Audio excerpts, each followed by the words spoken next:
అమ్మ త్రిపుర మావయ్య గారు మావయ్య గారు అయ్యో మావయ్య గారు మావయ్య గారు మావయ్య గారు మావయ్య గారు మావయ్య గారు అయ్యో మావయ్య గారు త్రిపుర నీకు నీకు విషయం చెప్పాలమ్మా.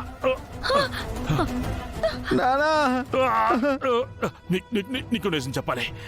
చెప్పండి. అవునమ్మా మావయ్య గారు మావయ్య గారు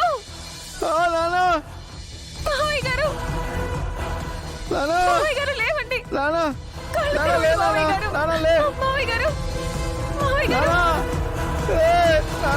మావయ్య గారు లేవండి. కళ్ళు తెరవండి. అన్నయ్య కొట్టండి తలుపు. అన్నయ్య అన్నయ్య హలో ఊర్వశి, అర్జెంట్గా డోర్ తీ.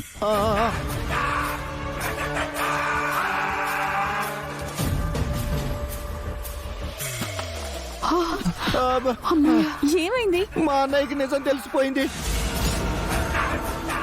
ఆవేశంలో వాళ్ళని కాపాడుతానని వెళ్ళాడు. బావుగారు బాలని త్రిపురని కాపాడేసిన తరువాత ఇంటికి తీసుకొచ్చి నిజం మొత్తం చెప్పేస్తే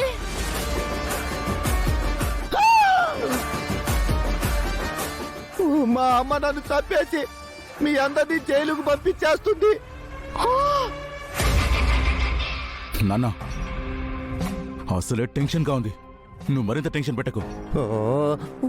ఒరేయ్ నీ కుట్టి టెన్షనేరా, నాకు అన్ని ఎమోషన్స్ వస్తున్నాయి. అమ్మా రౌడీలు ఫోన్ చేస్తున్నారు. నాకు తెలిసి పని ముగించేసా ఉంటారు. ఫోన్ తీ. మాట్లాడరా మాట్లాడు. చెప్పరా అన్నా. రేయ్, బాలాని త్రిపురను చంపేశారా లేదా? అన్నా వాళ్ళని చంపలేకపోయామన్నా. వెదవల్లారా, వాళ్ళని చంపకపోతే మా పని అయిపోతుందిరా. అన్నా నేను చెప్పేది పూర్తిగా వినన్నా. ఏంటో చెప్పు. బాలాని త్రిపురాన్ని చంపబోతుంటే మధ్యలో మీ పెద్దనాన్నగారు అడ్డొచ్చారు. ఆయన్ని పొడి చేయాల్సి వచ్చింది.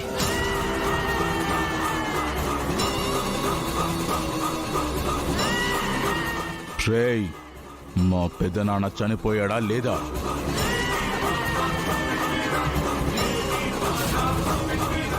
పెద్ద పోటే పొడిచామన్నా.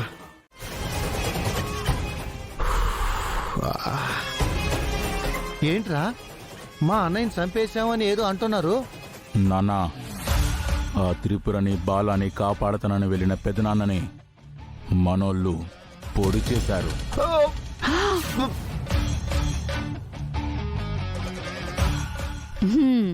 అంటే బావగారికి తెలిసిన నిజం బావగారితోనే సమాధి అయిపోతుందా? అంతే కదత్తయ్య, మనం వేసిన ప్లాన్ ఫెయిల్ అయినా ఒక రకంగా బానే పనికొచ్చింది. అమ్మా పెదనాన్న చనిపోతే ఏ సమస్య లేదు. ఇప్పుడు బాలా త్రిపురలు కూడా ఆ రిజిస్టర్ని కలిసే ప్రోగ్రాం ఇప్పుడప్పుడే పెట్టుకోరు.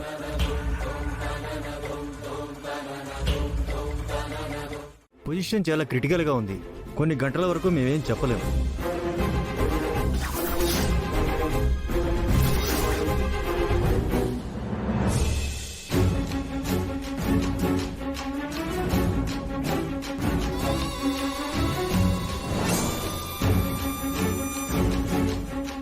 నర్స్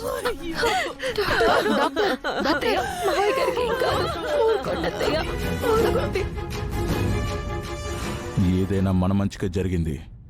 పెదనాన్న అడ్డొచ్చి మంచి పనే చేశాడు.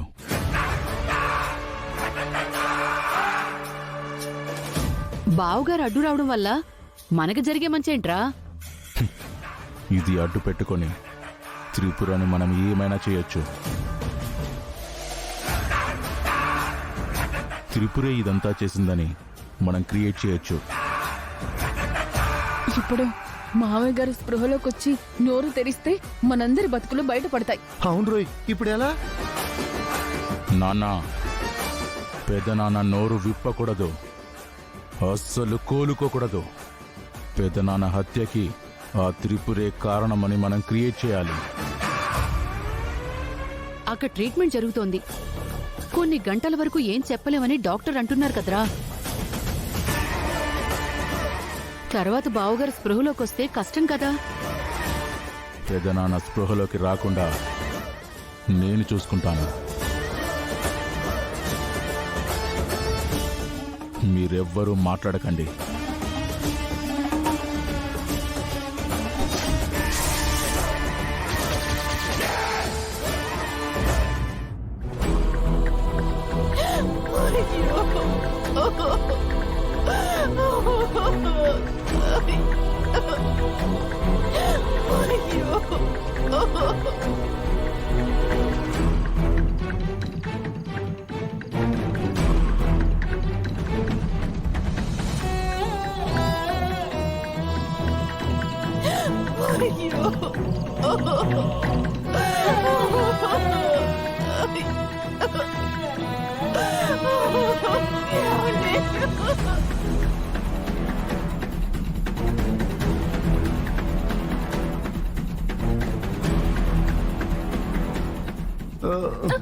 డాక్టర్, డాక్టర్ గారు, మా మావయ్య గారికి ఎలా ఉంది? మీ మావయ్య గారి ప్రాణానికి ఏం ప్రమాదం లేదమ్మా.